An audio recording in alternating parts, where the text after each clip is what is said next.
안녕하세요. 한국어의 흥미로운 세계로 함께 떠나볼 시간입니다. 여러분, 한국어 공부하다 보면 그런 생각 안 해보셨어요? 왜 이건 글자랑 소리가 다르지? 오늘은 바로 그 비밀을 한번 파헤쳐 보려고 합니다. 왜 한국어는 쓰인 대로 소리나지 않는 걸까요? 자, 지금 바로 시작합니다. 자, 여기 정말 우리에게 익숙한 단어가 하나 있습니다. 바로 부엌이죠. 우린 분명히 부엌이라고 쓰는데 말할 땐 부엌이라고 하잖아요. 오라? 그럼 받침에 있던 키역은 대체 어디로 사라진 걸까요? 바로 이런 현상이 오늘 우리가 함께 풀어볼 언어학적 수수께끼의 시작점입니다. 자, 첫 번째 단서를 한번 살펴볼까요? 바로 음절의 끝소리 규칙이라는 건데요. 말이 좀 어려워 보이지만 사실 간단해요. 뭐냐면 한글의 받침 자리, 그러니까 음절의 가장 마지막 자리에서 발음될 수 있는 자음은 딱 7개로 정해져 있다는 규칙입니다. 네, 바로 이겁니다. 음절의 끝소리 규칙. 받침 자리에 어떤 복잡한 자음이 오더라도 실제로 우리 입에서 나오는 소리는 기역, 니은, 디귿, 리을, 미음, 비읍, 이응 이 7개 대표 소리 중 하나로만 날 수 있다는 거죠. 마치 아무나 들어갈 수 없는 딱 7명의 멤버만 있는 VIP 클럽 같다고나 할까요? 자, 이 표를 보시면 정말 재밌습니다. 어떤 손님들이 어떤 VIP 멤버로 변신해서 들어가는지 보여주는 명단 같은 건데요. 보세요. 기역이나 키역 받침은 대표음 거구로 소리가 나고요. 쌌, 쌌, 젖, 첫, 태처럼 정말 다양한 받침들이 있죠. 얘네들은 전부 다 대표음 드로 소리가 납니다. 그리고 피읍은 비읍으로 소리가 바뀌는 거죠. 이걸 전문 용어로 소리가 중화된다고 해요. 그럼 실제 단어들을 볼까요? 밖은 밖으로, 밭은 밭으로, 숲은 숲으로 발음되죠. 아하, 그럼 우리가 맨 처음에 가졌던 궁금증, 부엌이 왜 부엌으로 소리 나는지 이제 아시겠죠? 맞습니다. 바로 키읔 받침이 대표음 기역으로 바뀌었기 때문이었어요. 첫 번째 미스터리, 해결입니다. 좋습니다. 그럼 이제 두 번째 규칙으로 넘어가 볼게요. 이번에는 받침이 하나가 아니라 2개, 즉 겹받침이 오는 경우인데요. 받침 자리가 갑자기 좀 붐비는 느낌이 들죠? 이럴 땐 어떻게 될까요? 이 규칙의 이름은 자음군 단순화입니다. 원리는 아주 간단해요. 제가 이걸 한자리 규칙이라고 부르는데요. 음절 끝이 하는 무대 위의 자석은 딱 하나뿐이거든요. 그래서 자음 2개가 같이 오면 둘 중 하나는 무조건 자리를 비워줘야만 합니다. 즉, 하나는 소리 없이 사라지는 탈락이 일어나는 거죠. 이것만큼 명확한 예시가 또 있을까요? 숫자 8을 뜻하는 8을 한번 보세요. 우리가 글씨를 쓸 땐 분명히 리을과 비읍을 둘 다 쓰잖아요? 근데 발음할 때는 8, 어때요? 비읍 소리가 감쪽같이 사라졌죠? 이게 바로 자음군 단순화, 즉 탈락 현상입니다. 자, 여기서 아주 중요한 포인트를 하나 짚고 넘어가야 합니다. 첫 번째 규칙, 음절의 끝소리 규칙은요, 소리가 다른 소리로 바뀌는 교체 현상이에요. 퀵이 기역으로 바뀌었지만 소리의 개수 자체는 그대로 한 개죠. 하지만 방금 본 자음군 단순화는 소리 하나가 아예 없어지는 탈락 현상이라서 소리의 개수가 줄어듭니다. 교체와 탈락, 이 둘의 차이를 이해하는 게 아주 중요해요. 자, 지금까지 우리는 소리가 다른 걸로 바뀌거나 아니면 아예 사라지는 현상을 봤습니다. 그런데요, 이번엔 완전 반대예요. 없던 소리가 갑자기 뿅 하고 나타나는 정말 신기하고 재미있는 규칙을 만나볼 차례입니다. 네, 바로 이 질문입니다. 소리가 바뀌고 없어지는 건 발음을 편하게 하려나 보다 하고 이해가 되는데, 아니 없던 소리가 갑자기 추가된다니요? 이거 완전 마술언인가요?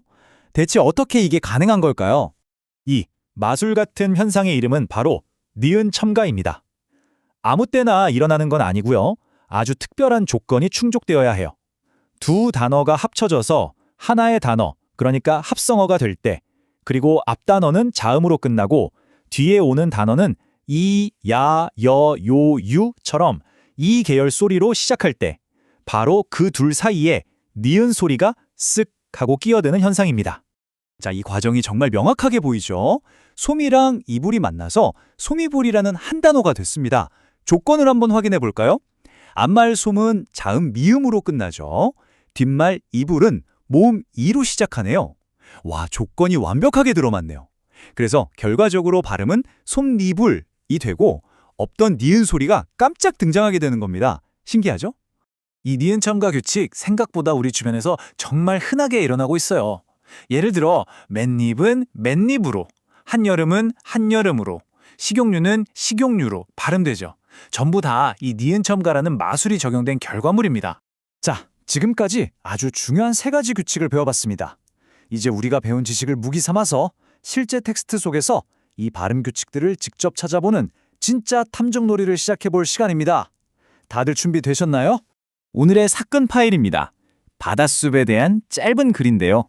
이글 안에는요, 우리가 배운 규칙들 말고도 또 다른 다양한 발음 규칙들이 보물처럼 숨어 있습니다. 자, 눈을 크게 뜨고 한번 자세히 들여다보죠. 자, 이제 여러분이 바로 발음 탐정입니다. 제가 잠시 시간을 드릴 테니까 이 글에서 어떤 소리의 비밀들이 숨어 있는지 한번 직접 찾아보시겠어요?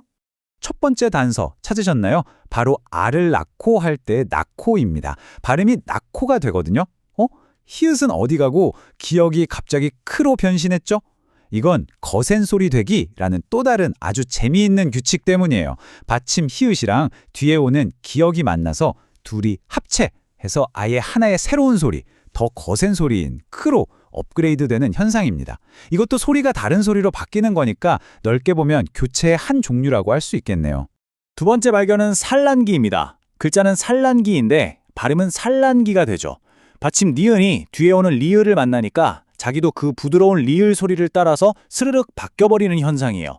이걸 유음화, 그러니까 흐를 유자를 써서 흐르는 소리가 된다는 뜻의 규칙이라고 부릅니다. 왜 이렇게 될까요? 한번 발음해 보세요. 산란보다 산란이 훨씬 부드럽고 발음하기가 편하거든요. 일종의 발음 고속도로라고 할 수 있죠. 자, 마지막으로 찾아낸 규칙은 흡수에 숨어 있네요. 발음할 때 흡수하고 시옷이 아주 강하고 단단한 쌍시옷 소리로 나죠. 이걸 바로 된소리 되기 현상이라고 합니다. 흡처럼 딱 막히는 소리 뒤에서는 그 다음에 오는 시옷 같은 예사 소리가 저절로 힘을 받아서 쌍시옷 같은 된소리로 강해지는 규칙이에요. 마치 문을 쾅 닫으면 그 압력 때문에 다음 소리가 더 세게 튀어나오는 것 같은 원리랄까요? 네, 방금 우리가 함께 찾아본 이 규칙들은요, 복잡해 보이지만 사실 한국어 발음을 무르르듯이 자연스럽고 유창하게 만들어주는 수많은 규칙들 중 정말 일부에 불과합니다. 정말 정교하고 체계적인 시스템이지 않나요? 자, 그렇다면 오늘 우리가 파헤친 이 미스터리의 가장 큰 비밀은 과연 무엇일까요? 바로 이겁니다. 이 모든 복잡해 보이는 규칙들이 그냥 아무렇게나 무작위로 생긴 게 아니라는 거예요. 이 모든 건 결국 우리가 말을 좀 더 쉽게, 좀 더 편하게, 그리고 더 효율적으로 하기 위한 아주 본능적인 노력의 결과물이라는 거죠. 네, 바로 이 문장이 오늘 이야기의 모든 것을 말해주네요. 겉으로 보기엔 제멋대로인 것 같고 혼란스러운 발음 현상 뒤에는 사실은 아주 우아하고 또 지극히 논리적인 체계가 숨어 있다는 것. 이게 바로 오늘 우리가 발견한 한국어 발음의 가장 큰 비밀입니다. 그렇다면 이런 질문을 던져볼 수 있겠죠?